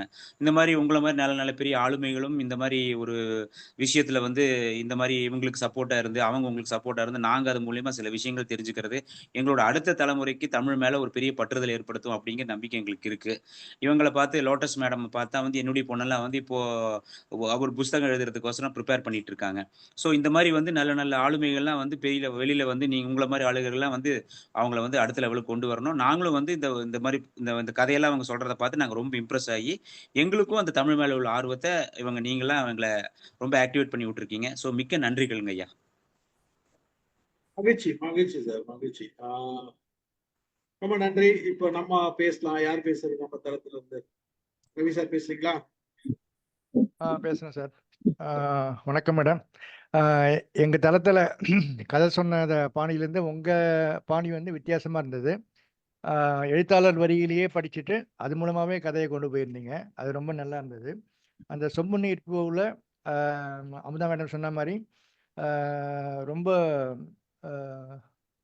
எப்படி சொல்றது, ரொம்ப சொல்ல முடியாத இதையும் வந்து ரொம்ப ஈஸியாக நீங்கள் வந்து சொல்லிட்டீங்க. எழுத்தாளர் சொன்னதை வந்து ஈஸியாக நீங்கள் கடந்து போனீங்க. அண்டு அதில் வந்து இயற்கையை ரசித்ததும் அந்த இயற்கை வர்ணனைகளும் ரொம்ப நல்லா இருந்தது. ஃபர்ஸ்ட் கதையில் எப்போதும் பறவைகள் அழுவதில்லை, அது அதே மாதிரி என்று யார் சொன்னார்கள், அந்த இதெல்லாம் வந்து ரொம்ப நல்லா இருந்தது. ரெண்டாவது கதையில் வந்து அந்த நட்பின் பதட்டம் தெரிஞ்சுது. அதாவது செகண்ட் ரவுண்டு, அதாவது அதிகாரி வந்து இந்த முருகேசன் வந்து சைக்கிள் கொடுத்துட்டு போனான்னு சொன்ன உடனே ஒரு பதட்டம் ஆரம்பிச்சிடுது. அதுக்கப்புறம் அவன் அங்கே போய் தேடினும் போது அவன் அங்கே இல்லை இங்கே இல்லை அப்படி சொல்லி ஒவ்வொரு இடமா தேடி லாஸ்ட்டாக அவனை போய் பார்த்த உடனே அவன் முகத்தில் தோன்றிய மகிழ்ச்சி இதெல்லாம் வந்து ரொம்ப சிறப்பாக அப்படி அப்படியே அடுத்தடுத்த ஸ்டெப்பில் நீங்கள் ரொம்ப நல்லா கொண்டு வந்திருந்தீங்க. ரொம்ப நல்லா கதை சொல்லியிருக்கீங்க. வாழ்த்துக்கள். தேங்க்யூ. மகிழ்ச்சி. நன்றி சார். நன்றி. சிவகுமார் சார் வாங்க. அருமை அருமை. லோட்டஸ் மேடம், செந்தாமரை மேடம், ரொம்ப அருமை, ரொம்ப அழகா, ரொம்ப சிறப்பா படிச்சீங்க, ரொம்ப அழகா. உங்க நடைய பிரமாதமா இருக்கு. சொல்ற நடைய, கதை சொல்ற நடைய கேட்டேன். முதல் கதை அது என்ன, சொம்பு நெருப்பு. சொம்பு நெருப்பு முதல்ல கொஞ்ச நேரம் புரியுது இல்லை, அப்புறம் தான் கொஞ்சம் கொஞ்சமா கணவர் இறந்துட்டார், கொஞ்சமா மெல்ல மெல்ல கொண்டு வர்றீங்க. செந்தில் குமாரிய அவரு பழைய சிநேகிதி வருவாங்க காத்துருக்குறாங்க, இடையில காய் வருது. குழந்தை பாருங்க, வார்த்தை என்ன பாருங்க, அந்த குழந்தை தூங்கும் போது இறந்து விட்டதோ என்று அடிக்கடி நினைப்பான். என்னடா இப்படி எல்லாம் குழந்தை, என்ன ஒரு மந்திரமே அந்த பெண்ணுக்கு அப்படியெல்லாம் தோண ஆரம்பிச்சு. முதல் வரி அப்படிதான் இருக்கு. குழந்தை உறங்கும் போது அது இறந்து விட்டதோ என்று அடிக்கடி அவன் தோல்வானா, என்னாச்சு இந்த பொண்ணுக்கு அப்படின்னு நினைக்க கொஞ்சம் கொஞ்சமா அந்த பறவையோட ஒப்பிட்டு பாக்குறாங்க. அந்த நாள் ஒரு நாள் எப்படி போகுதுன்னு ரொம்ப அருமையா கருத்திருக்காங்க. அது ரொம்ப அழகா சொன்னீங்க. ஒரு நாள் ஒரு தனிமை, அதாவது ஒரு விட பெண்ணுறது கொஞ்ச நாள் கழிச்சு தான் தெரியுது. விதவைன்றது கொஞ்ச நேரம் கழிச்சு தான் தெரியுது. அந்த ஒரு நாளை அவங்க கடத்துறதுக்குள்ள போதும் போது ஆயிடுது. ஏதோ வெந்நீர் தட்டிட்டு வந்து பார்த்த மாதிரி குழந்தை செத்து போயிட்டு உறங்குறப்ப செத்து போயிட்டு இருக்குமா அடிக்கடி பார்த்து பார்க்குற மனப்பான்மை என்னால் நினைச்சே பார்க்க முடியல. ஆனா கதையாசிரியர் அந்த தனிமை என்னுடைய உணர்வு வந்து அந்த பெண்ணுக்கு விளைவான பிறகு கனவுனாதப்போ தனிமை உணர்வு ரொம்ப பிரமாதமா சொல்லியிருக்காரு. அதை ரொம்ப நல்லா வாசிப்பீங்க. ரொம்ப அந்த நேர்ப்பு போடுறது பத்தி எனக்கு தெரியல. அது என்ன யாராவது சொல்லுங்க, மேடம் சொன்னாங்க, அப்பதான் மேடம் சொன்னாங்க. சொம்பு நேர்ப்பு பத்தி எனக்கு தெரியல. செம்பருத்தி பூவா இல்ல சொம்பு நீர் பூவா தெரியல. சொம்பு நீர் பூ அப்படி ஒரு பூ இருக்குங்களா, அது என்ன தெரியல எனக்கு, யாராவது கட்சியா சொல்லுங்க. ரொம்ப சந்தோஷம், மகிழ்ச்சி. அடுத்தது சொந்தம் கதையை பாதி கேட்டேன், அதுக்குள்ள ஒரு போன் கால் வந்துச்சு. அது என்ன மாதிரி ஏடான்னு தெரியல எனக்கு, அது யாராவது சொல்லுங்க. சிறப்பு, வாழ்த்துக்கள், அருமை அருமை. செந்தாமரை அந்த நேர்ப்பு சொல்லுங்க, சொம்பு நீர் போடுறது என்ன சொல்லுங்க. சொல்றோம் சார். வணக்கம், அனைவருக்கும் வணக்கம். செந்தாமரை ரொம்ப அழகா சொன்னீங்கப்பா கதை, ரொம்ப அழகா இருந்தது. ஒரு புதிய எழுத்தாளரை நீங்க எங்களுக்கு அறிமுகப்படுத்திருக்கீங்க, அதுக்காக ஃபர்ஸ்ட் நன்றி. அந்த 2வது கதையில வந்து அந்த எழுத்து ரொம்ப நல்லா இருந்தது. பெரும் பொட்டலா கிடந்தது அந்த இடம், உள்ள எட்டி பார்த்தா கருப்பு அடிச்சிடும் அப்படின்றது. இன்னமும் அந்த கிராமத்துல இந்த மாதிரியான ஒரு வழக்கம்லாம் இருக்குது, பயம் இருக்குது, இதெல்லாம் சொல்லியிருக்கீங்க. அது வந்து நல்லா இருந்தது, அந்த கதையும் ரொம்ப நல்லா இருந்தது. ஃபர்ஸ்ட் கதை வந்து இந்த கிராமத்துல நடக்கிற ஒரு சடங்கு, அதை வந்து தலைப்பா வச்சிருக்கிறாங்க. அதை வச்சு ஒரு விதவை பெண்ணோட எமோஷனலை தான் ஒரு அழகான ஒரு கதையா வந்து சொல்லியிருக்கிறாரு. ரொம்ப நல்லா இருந்தது. நீங்க கதையை வந்து சொன்ன விதம் ரொம்ப அருமையா இருந்தது. கொஞ்சம் கூட அந்த வார்த்தையில வந்து ஒரு ஏற்றமோ இறக்கமோ இல்லை. ஸ்டார்டிங்ல இருந்து கடைசி வரைக்கும் ஒரே கிராஜுவலா இருந்தது, ரொம்ப அருமையா இருந்தது. இப்ப சிவகுமார் சார் அதை சொன்னார் இல்லையா, சொம்பு நீர் பூ அப்படின்னா, அந்த பக்கம் கிராமத்துல எல்லாம் வந்து கணவர் இறந்துட்டாருன்னா அந்த சொம்பு தண்ணியில பிச்சி பூவை பிச்சு போட்டு ஏதோ ஒரு சடங்கு செய்வாங்க. அந்த சடங்கு தான் அதனாலதான் அந்த ஒரு இண்டிகேஷனுக்காக அந்த ஒரு பூ, அந்த பேரை வச்சுட்டாரு ஆசிரியர்.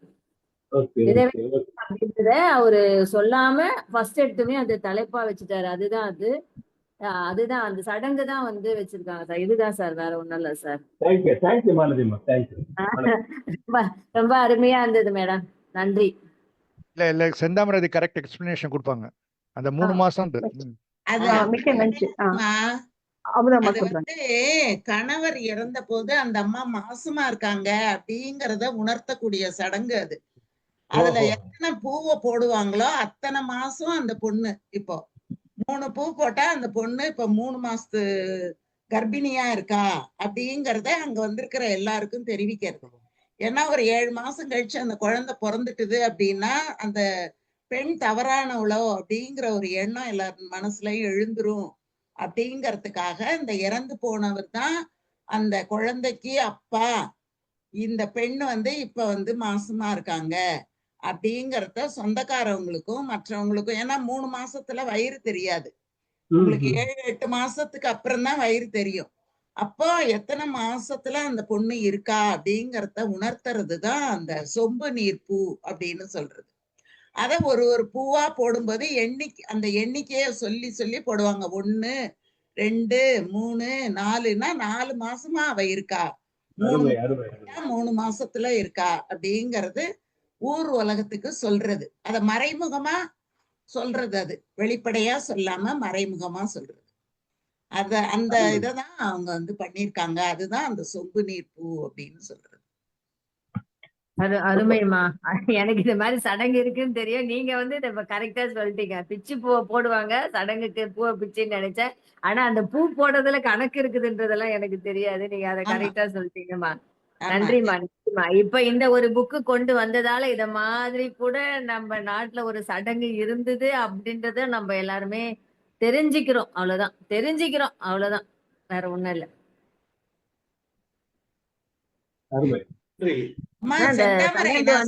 கரெக்ட் தானே? அம்மா, எக்ஸாக்ட்லி கரெக்டுமா. அப்படியே நீங்க சரியா சொன்னீங்க. அதாவது அந்த பெண் ஒரு 2 மாதம் 3 மாதம் அப்படி இருக்கும்போது ஏன்னா உறவினர்களுக்கு தெரியாது இல்லையா அவங்க கர்ப்பமா இருக்காங்க அப்படின்னு. அப்போ அந்த சடலம் வெளியே எடுத்து வச்சிருக்கும் போது அந்த சொம்ப கொண்டு வந்து வச்சு 1, 2, 3 போடும்போது எத்தனை பூ போடுறாங்களோ அத்தனை மாதம் அவள் கர்ப்பமா இருக்கா, இந்த குழந்தைக்கு இவன் தான் அப்பன் அப்படின்னு ஊருக்கே சொல்ற மாதிரி அந்த சடங்கு அவளோட பாட்டிக்கும் செஞ்சு அந்த சொம்பு தான் அவன் வச்சிட்டு இருப்பான். இவளுக்கும் அதே போல ஒரு நிலைமைதான் அப்படிங்கறது இந்த இடத்துல கதாசிரியர் சொல்றாரு. அழகா சொன்னீங்கம்மா, நன்றி. இந்த கதை ஆரம்பிக்கும் போதே அந்த பெண் என் குழந்தை இருக்கு, கணவன் இல்லைன்றத ஆசுக்கா சொல்றாரு. ஆனா அதனுடைய எதனால இல்லைன்றத பின்னாடிதான் சொல்றாரு இல்லையா? ஆனா திருமணம் ஆகும்போதே கர்ப்பமா இருந்த மாதிரி ஒரு ஏதோ செய்தி சொன்னீங்கல்ல இல்லையா? அவளுடைய தோழி செஞ்சிருக்காரு. நன்றி. வேற யாராச்சும் பேசுறீங்களா? கல்யாணி மேடம், ரவி சார் பேசணுமா? இல்ல பேசிட்டேன். எனக்கு இன்னொரு கேள்விமா. நர்சீம் இந்த எழுத்தாளர் ஆண் எழுத்தாளரா பெண் எழுத்தாளராமா?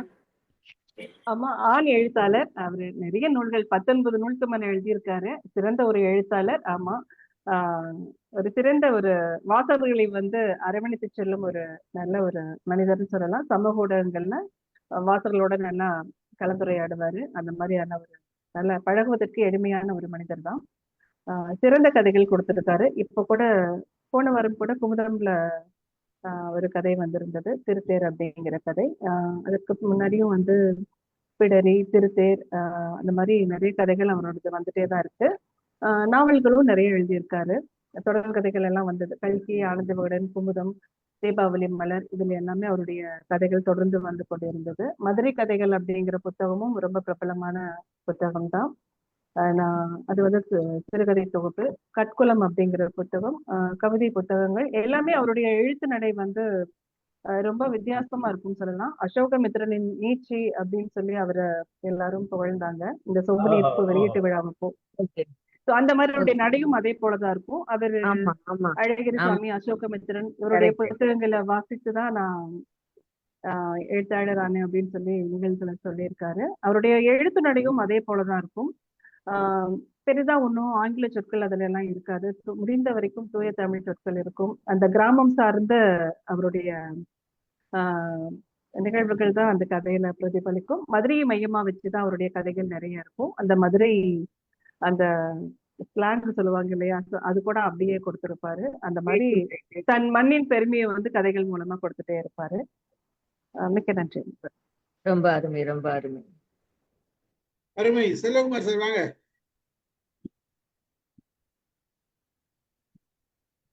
செந்தமரை மேடம், நல்லா இருந்தது. ரொம்ப அருமையா சொல்லியிருந்தீங்க. கதையும் ரொம்ப நல்லா இருந்தது. பட் அது பார்த்தீங்கன்னாக்கா, இன்னும் கொஞ்சம் நீங்க சகஜமா பேசுற மாரி எங்களுக்கு கதை சொல்ற மாரி இருந்ததுன்னா, இன்னும் கொஞ்சம் கூட நல்லா இருந்திருக்கும்னு நினைக்கிறேன் நானு. பட் நான் அத நீங்க தப்பா எதுவும் நினைச்சுக்காதீங்க. பட் நான் எனக்கு புரிஞ்சுக்கிட்டது, என்னன்னா நீங்க அது வந்து ஜஸ்ட் சாதாரணமா இங்க, ஏன்னா நான் இங்க எல்லாரும் கதை சொன்னது எல்லாமே பாத்தீங்கன்னா ஜஸ்ட் அப்படியே ஒரு பேச்சு வழக்காவே சொல்லுவாங்க கதை. அதை கேட்கும்பொழுது பார்த்தீங்கன்னா இன்னும் கொஞ்சம் நல்லாவே இருந்தது. பட் ஆனால் நீங்கள் இப்போ சொன்னதும் வந்து இந்த மாதிரியும் வந்து ஒரு சொல்ல முடியுன்றதும் தெரிஞ்சுக்கிட்டேன் மேடம். ரொம்ப நல்லா இருந்தது. சார் அவங்க சொன்ன பாணி வந்து சார், அதாவது ரேடியோல எல்லாம் அந்த காலத்துல கேட்டீங்கன்னா ஒரு அழகா அப்படியே சொல்லிட்டே போவாங்க. அந்த பாணியில சொன்னாங்க. அது வந்து நீருடை போலே சொன்னாங்க. அந்த அந்த பாணி தான் நல்லா இருந்தது, அழகா இருந்தது. நல்லாதான். அதுல என்னன்னா அந்த சத்தம் அதிகமா கேட்டுச்சுன்னா உங்களோட கவனத்துக்குள்ள நிறைய புரிதல் சில இடத்துல புரியாதது விஷயங்கள் இருக்கிறதுனால அது சொல்றாரு. வேற ஒன்றும் இல்லை. நீங்க ஒரு சுருக்கமா அந்த கதை சுருக்கம் சொல்லிடுங்க ரெண்டுத்துக்கும். முதல் கதையும் ரெண்டு கதையும். ரெண்டாவது கதையும். செல்வகுமார் சார், ஒரே ஒன் செகண்ட் சார். இந்த சொம்பு நெருப்பு கதைய சொல்லணும்னா 2-3 நிமிஷம் இல்ல சார். கதை அவ்வளவுதான். ஒரு விதவையினுடைய ஒரு நாள்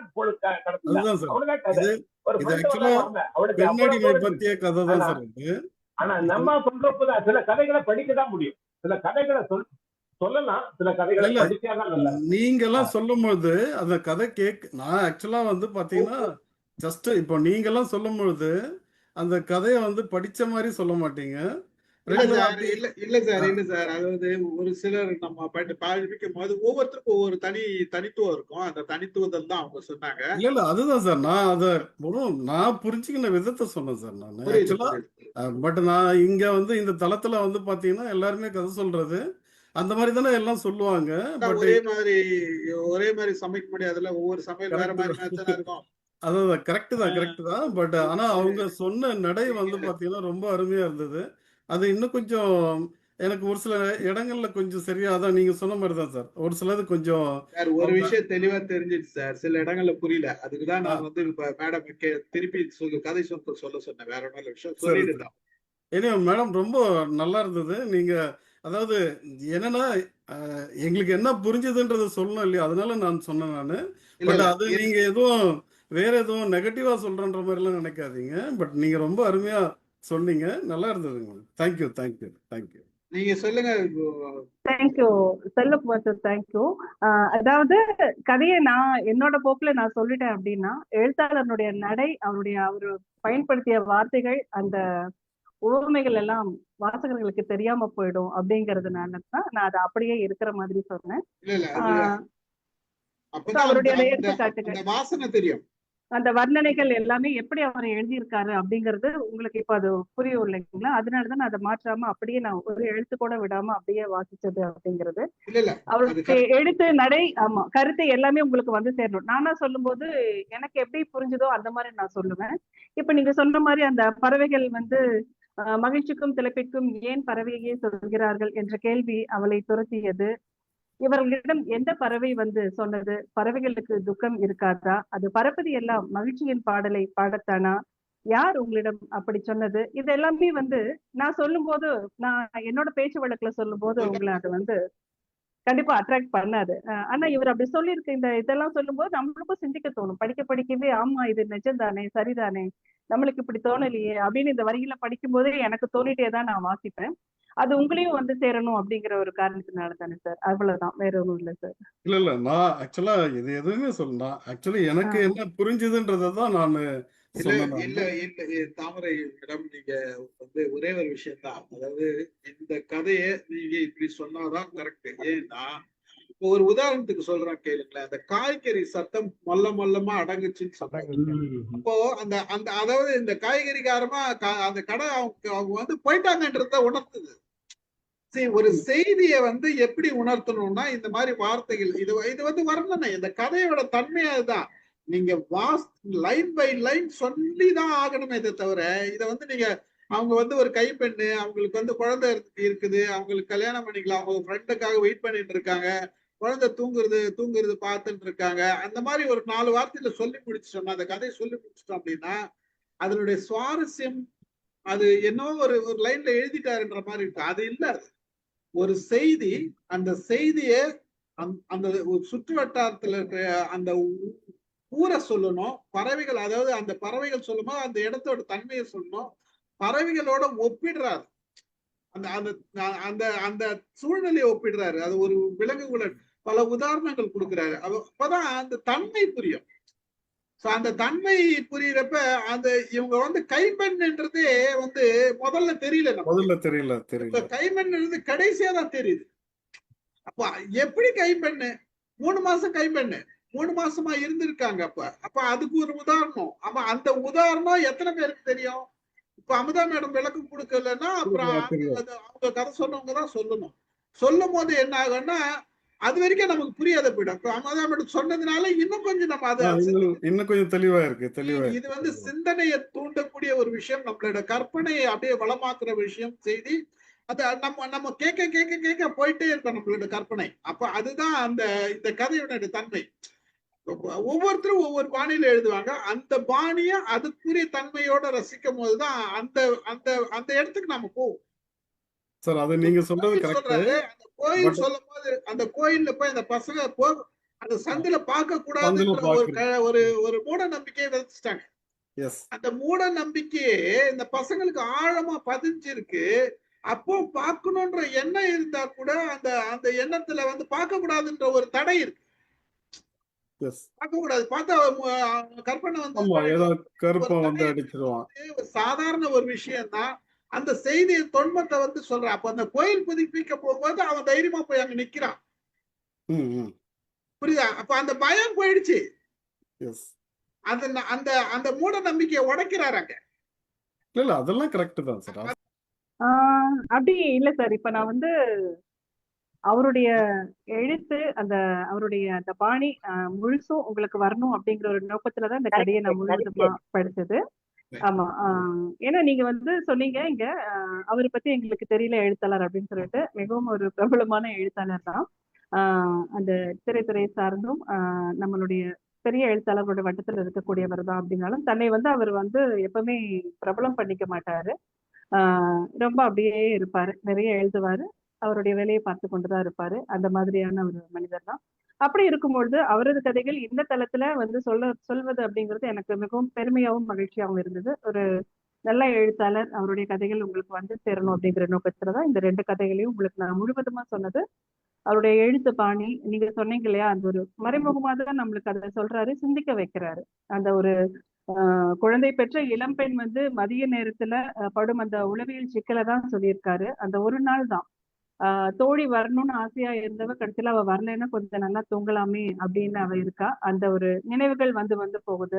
எப்படி அவளோட திருமணத்துக்கு அப்பா கிட்ட எப்படி பேசுறா, உடனே சட்டுன்னு அவன் சந்திரனை கல்யாணம் பண்ணிக்க ஒத்துக்கிறதோ, அந்த செந்தில்குமாரியோட நட்பா பள்ளி காலத்துல இருந்தது, அந்த சொம்பு நீர் பூ அப்படிங்கிறதுக்கு உண்டான அர்த்தங்களையும் சொன்னது எல்லாமே அப்படியே கலந்து கொடுத்திருப்பாரு. ஸோ அந்த ஒரு பாணி உங்களுக்கு எல்லாம் தெரியணும் அப்படிங்கிறதுக்காக தான் நான் முழு கதையும் நான் படிச்சதுக்கு காரணம். அருமையா பண்ண மாட்டாரு. நாங்க வந்து உங்களை டிஸ்கரேஜ் பண்றோம்னு நினைச்சுக்காதீங்க. என்னோட கருத்துக்களை தான் நான் சொன்னேன். அதுதான் நீங்க தவறா எடுத்துக்க வேணாம். இல்ல எதுவும் தவறா எதுவும் எடுத்துக்கல. இது வந்து சரி, ஓகே. அடுத்தது நம்ம சேவா எதை சொல்ல வராங்க. வாங்க சேவா. தேங்க்யூ சார் வாய்ப்புக்கு. ரொம்ப அருமையா இருந்துச்சு தாமரை மேம். ஆக்சுவலா என்னை பொறுத்த வரைக்கும் படிக்கிறது ரொம்ப கஷ்டம். ஏன்னா எனக்கு கதை உள்வாங்கி சொல்ல வருமே தவிர படிக்க வராது. நான் என்னோட சேனல்ல என் கதையை நான் உள்வாங்கி சொல்ல போய் நிறைய பேர் எழுதி போட்டாங்க. எழுதி போட்ட செய்தி என்னன்னா, ஆசிரியரோட நடைகளை படிங்கம்மா, அதை கேட்கதாமா வரும், நீங்க சொல்ற கதையை கேட்க வரலமான்னு எழுதி போட்டாங்க. நான் ரொம்ப கஷ்டப்பட்டுதான் இப்ப ஆத்தரோட நடையில ட்ரை பண்ணிட்டு இருக்கேன். சத்தியமா சொன்னேன், உங்க நடையில நான் படிக்கல, நான் அதோட சுமாரா தான் படிக்கிறேன். நீங்க ரொம்ப அருமையா படிச்சீங்க, ரசிச்சு படிச்சீங்க. நான் உங்களை கவனிச்சுக்கிட்டே இருந்தேன். நான் அடுத்த வாட்டி படிக்கும்போது அதை ஃபாலோ பண்ணணும்னு கூட நினைச்சேன். நான் படிக்கும் போது என்னால வந்து மைண்ட் யுவர் மைண்ட்ல கதை சொல்லும் போது அந்த மாதிரி சொல்ல வராது. எனக்கு என்னோட நிலையில தான் சொல்ல வரும். ஆனா வந்து ரொம்ப அருமையா இருந்துச்சு மேம். அந்த ஆத்தர் வந்து ரொம்ப நிறைய நீங்க சொல்ற மாதிரி சின்ன கதை, அதை இப்படி படிச்சா மட்டுமே தான் அது வந்து கொஞ்ச நேரம் டைம் எடுக்கும். கதையா சொன்னா சட்டுன்னு முடிஞ்சிடும். நீங்க ரொம்ப அழகா சொன்னீங்க. எனக்கு தெரிஞ்சு யூடியூப்ல நான் பார்த்த வரைக்கும் ஆத்தரோட நடையில தான் கேக்குறாங்க எல்லாருமே. இந்த நடையில படிங்க, அதை கேட்கத்தான் வரும் அப்படின்னு தான் சொல்றாங்க. அதை நீங்க ரொம்ப அழகா கொடுத்தீங்க. ரொம்ப நல்லா இருந்துச்சு. நன்றிமா. அவங்க வந்து இங்க கதை சொல்லுவாங்க, சுஜாதாவோட கதை சொல்லுவாங்க, நம்ம சோமாலிபன் சாரோட கதையெல்லாம் சொல்லுவாங்க. பட் அவங்களோட இது வந்து பாணி வந்து வேற. அவங்க ரொம்ப வேகமா சொல்லுவாங்க. ஒரு நாவல் எடுத்துட்டாங்கன்னா துப்பறிய நாவல்லாம் சொல்லுவாங்க. ரொம்ப வேகமா சொல்லுவாங்க, அவங்களோட பாணி. அவங்க ஸ்லோவா சொல்ல முடியாது அவங்களால. அது மாதிரி ஒவ்வொருத்தருக்கும் ஒவ்வொரு பாணி இருக்கு. நீங்க சொன்னது வந்து ஒரு பாணி, அழகான பாணி, நல்லா இருந்தது. வாங்க கோபாலரத்னம் சார் பேசுங்க. அனைவருக்கும் வணக்கம். Audible sir? கேக்குது. ஸோ இன்று மைண்ட் யுவர் மைண்ட் தடாகத்தில் பூத்த செந்தாமரையே வணக்கம். இந்த தளத்திற்கு வருக வருக என்று உங்களை வரவேற்கிறேன். நல்லவர் வருக. உங்கள் நண்பர்களையும் வரவேற்கிறேன். எடுத்தவுடன் இந்த ப்ரோக்ராம்ல கதை சொன்னதுன்றது சாதாரணமான விஷயம் இல்லை. ஸோ ஒரு தேர்ந்தெடுக்கப்பட்ட ஒரு கதை சொல்லி என்று நான் நினைக்கிறேன் உங்களை. ஸோ உங்களுடைய முதல் கதையில வந்து இந்த தனிமையின் துயரம் வெளிப்பட்டது. ஸோ சசியும் செந்தில்குமாரின் நட்பும் அபாரம், அந்த ஆத்தர் அந்த அளவுக்கு எழுதியிருந்தாரு. அவருடைய நட்பு மற்றும் அந்த நிலைகள்லாம் வந்து பறவைகளோடு ஒப்பிடுவது ஒரு வித்தியாசமா இருந்தது. அந்த பாட்டியினுடைய கதையும் பிளாஷ்பேக் பார்க்கும்போது இந்த அம்மா சசியினுடைய கதையும் ஒன்றாகத்தான் இருக்கிறது. ஸோ இது முதல் கதையில இருந்த அனுபவங்கள். அடுத்த கதையான தொன்மத்தை பற்றி பார்க்கும்போது செந்திலின் சைக்கிள் பயணம் வர்ணனை ரொம்ப நல்லா இருந்தது. அதே மாதிரி எங்களெல்லாம் கருப்பண்ணசாமி கோயிலுக்கே கூட்டு போயிருந்தீங்க. அங்கே ஒரு குளம், மதில் சுவர், யாருமே ஆட்கள் இல்லாத ஒரு நிலையெல்லாம் வந்து ஒரு நல்ல வர்ணனை. அதே மாதிரி அந்த அதிகாரி வந்து தன்னுடைய பணியை அதிகாரத்தோடு செய்கிற ஒரு நிலையும், அதுக்கு செந்தில்குமார் போய் உதவுற நிலையும் வந்து நல்லா இருந்தது. செந்தில்குமார் வந்து கையில ஒரு வெளிச்சம் மட்டும் இல்லை, வெளியில் வெளிச்சம் மட்டும் இல்லாமல் உள்ளேயும் வெளிச்சம் பாய்ந்ததுன்னு ஒரு சென்டென்ஸ் வந்து சொன்னீங்க. ரொம்ப நல்ல ஒரு வித்தியாசமான ஒரு கருத்து அது. ஏன்னா எல்லாரையும் வந்து உள்முகமா பார்க்கணும் அப்படின்ற ஒரு நிலையும் ஆசிரியர் சொல்றாரு எனக்கு தோணுகிறது. ஸோ பூக்களில் தாமரைக்கு நிகர் தாமரையே என்று சொல்லி உங்களை வாழ்த்துகிறேன். நன்றி ஸ்டீஃபன் சார், நன்றி. மகிழ்ச்சி சார். என்னன்னா அதுல முக்கியமான செய்தி அதுதான் சார். வெளியில இருந்து அவங்க பாக்குறது, அந்த சந்தனை கூட பாக்குறதுக்கு அவங்க மனசு ஒத்துக்கல. அதாவது அந்த அளவுக்கு ஒரு மூட நம்பிக்கையை விதைச்சு வச்சிருக்காங்க. அந்த அளவுக்கு மூட நம்பிக்கை இருந்த அதே ஒருவனை போய் அங்க விளக்கு பிடிக்கும் போது இந்த இருள் வந்து அங்க வெளிச்சம் வந்துருச்சு. அங்க வெளிச்சம் இல்ல, உள்ளவும் வெளிச்சம் வந்துருச்சு. மூட நம்பிக்கை உடைக்கப்பட்டது. இது ஒண்ணுமே இல்லை அப்படின்றது. அதனால மற்றவர்களும் இதை பற்றி பயப்பட வேண்டாம்ன்ற அந்த ஒரு கருத்தும் வருது. நல்ல செய்தி அது வந்து. கதையின் கருப்பொருளே அதான். ரெண்டு கதையிலயும் ஒரு லைன் தான் கதை. ஆனா அது வந்து எவ்வளவு அழகா அந்த அந்த அந்த வர்ணனையும் சரி, அந்த ஒரு சூழலும் சரி, அந்த சுத்தி இருக்கிற ஒவ்வொரு விஷயமும் அழகா எழுதியிருக்காரு.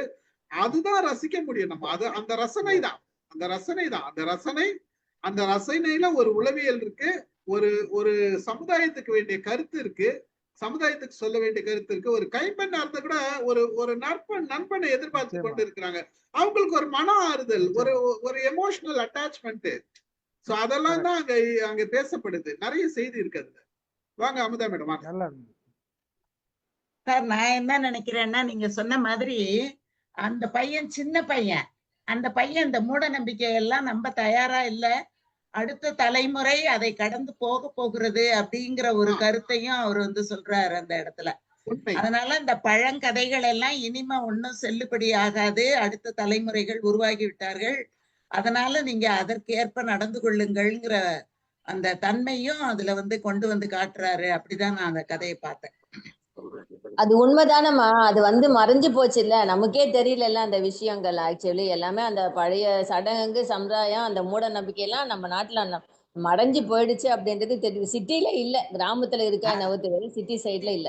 சிட்டில இல்ல, ஆனா கிராமங்கள்ல இருக்கதான் இருக்குது. ஏன்னா இன்னைக்கும் நம்ம சீரியல்ல அந்த மூட நம்பிக்கைய கொடுக்கறாங்க. அதை இன்னைக்கும் கிராமங்கள்ல இருக்கிற மக்கள் அந்த சீரியல்ல தான் பாக்குறாங்க. அதனால மறந்து போன மூட நம்பிக்கைகள் மீண்டும் உயிர் பெறுகிறது அங்க. அதுவும் நம்ம வந்து சொல்லதான் வேண்டியதா இருக்கு. ஏன்னா சீரியல்ல அவ்வளவு மூட நம்பிக்கைகளை அப்படி ஓடும் போது நம்ம திருப்பும் போது பார்த்தாலே தெரியுது. அந்த மாதிரி நிறைய இருக்குது. அது வந்து திருப்பியும் வர்றதுக்கான வாய்ப்புகளும் இருக்குது. அப்படிதான் நான் கருதுறேன். இந்த கதை எப்ப எழுதுது இந்த புத்தகம்? இது இப்ப சமீபமா ஜூலை 27 தான் இந்த நூல் வந்து அறிமுக விழா நடந்தது. அந்த ஜூலை மாதத்துலதான் இந்த புத்தகம் 0 டிகிரி பப்ளிஷிங் அவங்க தான் வெளியிட்டது. சென்னையில நிகழ்ச்சி வச்சிருந்தாங்க. புத்தக அறிமுக விழா வச்சிருந்தாங்க. நான் கூட அதுல கலந்திருந்தேன். இந்த கதைகள் எல்லாமே 9 கதைகள் இந்த புத்தகத்துல. ரொம்ப எல்லா கதைகளுமே ஒரு ஒரு விதத்துல நம்மளுடைய சிந்தனைகளையும் உணர்வுகளையும் தூண்டும் விதமா தான் இருக்கும். இதே மாதிரிதான் நிறைய மறைமுகமா அவர் சொல்லிட்டே போவாரு. நம்ம புரிஞ்சுக்கிற மாதிரி இருக்கும். இந்த வாள் கூட கருப்பண்ணசாமி கையில இருக்கக்கூடிய வாள் வந்து அந்த கோவில்ல மதிலெல்லாம் சிதைஞ்சிடுது, கோபுரம் சிதைஞ்சிடுது, அந்த வாள் மட்டும் அப்படியே இருக்குமா, அதோட கோணம் மாறிட்டே இருக்கும்னு முன்னாடி சொல்லியிருப்பாங்க. ஆனா இப்ப இவன் வந்து பார்க்கும்போது அந்த செந்தில் வந்து அந்த வாள் மேலதான் அவனுடைய கைய வச்சுட்டு இன்னொரு கையில அந்த லைட் எமர்ஜென்சி லைட்டை பிடிச்சிட்டு இருப்பான் அப்படின்னு சொல்லியிருப்பாங்க. இதெல்லாம் நம்ம வந்து நோட் பண்ணணும். அந்த மாதிரிதான். இப்ப இதை நம்ம இதை வந்து முழுசா சொல்லணும்னா இது அப்படியே நீங்க சொன்ன மாதிரி என்னோட பேச்சு வழக்குல சொன்னேன்னா இந்த மாதிரியான செய்திகள் எல்லாம் நம்ம சொல்ல முடியாது கண்டிப்பா. அது அப்படியே முழுசா நம்ம வாசிக்கும் போதுதான் நம்மளுக்கு புரியும். நீங்க செஞ்சதுதான் சரி. நீங்க செஞ்சதுதான் சரி. ஏன்னா அப்பதான் இந்த நுணுக்கங்கள் புரியும், இந்த வர்ணனை தெரியணும், இந்த வர்ணனையோட அழக ரசிக்க முடியும். அப்பதான் அது சரியா இருந்து. இன்னொரு செய்தி என்னன்னா, இது உண்மையாவே வந்து இன்றளவும் பல கிராமங்களில் இதை விட அதிகமான மூட நம்பிக்கைகள் புகுத்தப்பட்டு கொண்டே இருக்கிறது. இதுல எந்த விதமான மாற்றமும் இல்லை. அந்த அந்த அந்த ஒரு நிலையை உடைக்க வேண்டும்ன்றதுதான் ஆத்தர் செஞ்சிருக்காரு. இது வந்து ஆசிரியரோட கருத்து வந்து எக்ஸலன்ட் கருத்து. ஒரு சாதாரண விஷயம் தான். இன்னைக்கும் கருப்பண்ணசாமின்னு சொல்லி பயங்காட்டுறவங்க நிறைய பேர் இருக்காங்க. பயங்காட்டுறவங்க இருக்கா. அந்த பயத்தை அழகா உடைச்சிருக்காரு அவர். எவ்வளவு பெரிய செய்தி இது. சாதாரண விஷயம் கிடையாது. நமக்கு வந்து மிகப்பெரிய செய்தி சொல்லியிருக்காரு. அதாவது உள்ள போய் பாக்குறதுக்கே அவர் பயம் இருக்கிற சூழ்நிலை. அதை கடந்து உடைச்சு போயும்போது ஒருத்தன் வந்து அமுதா மேடம் வந்து சொன்னது இன்னும் மிகச்சரி. அடுத்த தலைமுறை இதெல்லாம் தூக்கிப்பட்டு போக வேண்டாம், நீங்க சும்மா இது வரைக்கும் பயம் அமைச்சிட்டு இருக்காதீங்கடா அப்படின்ற அந்த செய்தி இருக்குது. அதுல ரொம்ப அழகா இருக்குது. மகிழ்ச்சி. அடுத்தது யார் பேச போறது? பேசாதவங்க ஒரு நிமிடம். அது சொல்லியிருப்பாரு, கருப்பண்ணசாமி சிலையின் கையில் இருந்த வாளில் ஒரு கையை வைத்து மறு கையால் எமர்ஜென்சி விளக்கை ஏந்தி வேலை பார்ப்பவர்களுக்கு ஏதுவாக வெளிச்சம் காட்டிக் கொண்டிருந்தான் செந்தில் அப்படின்னா அது எல்லாருக்குமே சொல்ற மாதிரிதான். நம்ம வாசிக்கிறவங்களுக்கும் வெளிச்சம் காட்டிக் கொண்டிருந்தான் அப்படிங்கிற அதுதான் உண்மை. அதுதான் உண்மை. பிரசன்னா பேசுறீங்களா? Yes sir. வணக்கம். 2 கதையுமே ரொம்ப அருமையா இருந்தது. 2மே ஒரு நாள் நிகழ்வு தான். ஒரு யதார்த்தமான ஒரு வாழ்க்கையில சாதாரணமா நடக்கிற ஒரு நாள் நிகழ்ச்சிய ரொம்ப அழகா சொல்லியிருந்தாரு. எல்லாரும் சொன்ன மாதிரி அந்த ஆத்தரோட நடையிலேயே சொல்லும் பொழுது அவர் எத்தனை ஊமைகள் கையாண்டிருக்காரோ அத்தனையும் நம்மளால கேட்க முடிஞ்சது. நம்ம நடையில சொல்லும் போது அந்த ஊமையெல்லாம் நம்ம விட்டுருப்போம். அதை கேட்கறதுக்கு வந்து ரொம்ப அழகா இருந்தது. 2வது கதை சொல்லும் பொழுது நான் யோசிச்சேன், ஐயோ சைக்கிள் மட்டும் வந்திருக்கு, அந்த செந்தில் வரலையே, கருப்புசாமி அடிச்சிருச்சு அப்படின்னு எல்லாம் எனக்குள்ள ஒரு கற்பனை கடகடன்னு ஓடுச்சு. அதுக்கப்புறம் வந்து அவனுக்கு எவ்வளவு பதைப்பதைப்பு இருந்ததோ நீங்க சொல்ற வேகத்துல அதை நான் உணர்ந்தேன். இன்னொன்னு என்ன நான் பார்த்தேன் அப்படின்னா, இன்னமும் நிறைய ஊர்ல அந்த கோவில்கள் சிதைஞ்சிருக்கு, அது பராமரிக்கப்படல, அதை நம்ம ப்ராப்பரா மெயின்டைன் பண்ணல. அதையும் இங்க ஒரு விதமா அவர் சுட்டி காமிச்சிருக்காரு. ஏன்னா அது மதில் சுவர் ஏறி உக்காரலாம், ஆனாலும் அந்த இடுக்கு வழியா நம்ம போக முடியும். அப்ப எவ்வளவு அந்த சுவர் உடைஞ்சிருக்கு, அந்த கோவில் எப்படி பராமரிக்கப்படாம இருக்கு அப்படின்றதெல்லாமும் எனக்கு தோணுச்சு. நீங்க அந்த ஆத்தர் எந்த அளவுக்கு சொன்னாரோ அதை விட ஃபாஸ்டா எனக்கு அந்த கதைக்குள்ள நான் ரொம்ப என்னை இழுத்துட்டு போற மாதிரி ஒரு ஃபீல் இருந்தது. அதே மாதிரி உள்ள போய் அவன் பாக்குறான்னும் போது அச்சச்சோ அவனுக்கு என்னாச்சு அப்படின்ற ஒரு பதட்டம் இருந்தது. எல்லாரும் சொன்ன மாதிரி நம்ம தப்பா நினைக்கிறோம், எந்த சாமியும் நம்மள தண்டிக்காது, எந்த சாமியும். அது முதல்ல நீங்க சொல்லும் பொழுது கூட சொன்னீங்க, அந்த சிலையெல்லாம் பாதி உடைஞ்சா கூட அந்த வால் வந்து ஒவ்வொரு டைரக்ஷன் மாறுதா, அப்போ ஒவ்வொரு தடவையும் போய் யாரையாவது அதை வெட்டிட்டு வந்து டைரக்ஷன் மாறுதா அப்படின்ற நிறைய அதுல நமக்கு அந்த சொல்ல சிந்தனை ஓட்டம் அதிகமாயிட்டே இருந்தது. கடைசியா நீங்க முடிக்கும் பொழுது அவர் சொன்னது, அந்த வால்ல கை வச்சுட்டு பார்த்தா அந்த வெளிச்சம் உள்ளுக்குள்ளேயும் பாஞ்சுது அப்படின்னும் போது, அமுதம்மா மத்தவங்க எல்லாம் சொன்ன மாதிரி எந்த கடவுளுமே நம்ம தண்டிக்கிறதுக்கு இல்ல. முதல்ல ஆரம்பிக்கும் பொழுது அந்த கதவு பக்கம் திரும்பி பாக்குறதுக்கு பயம் அப்படின்ற ஒரு வார்த்தையும் நீங்க சொல்லியிருந்தீங்க. பார்த்தா சாமி அந்த இடுக்கு வழியா பார்த்தா கூட சாமி நம்மள தண்டிச்சிரும் அப்படின்றதெல்லாம் ரொம்ப அருமையா இருந்தது. யோசிக்க வேண்டிய கருத்து. Thank you so much ma'am. Thank you Prasannalakshmi ma'am. ரொம்ப அழகா கதையை அண்டர்ஸ்டாண்ட் பண்ணிருக்கீங்க. அப்படியே லைன் பை லைனா நீங்க படிச்ச மாதிரி தான் இருந்தது நீங்க இப்போ சொல்லும் பொழுது. ரொம்ப நன்றி.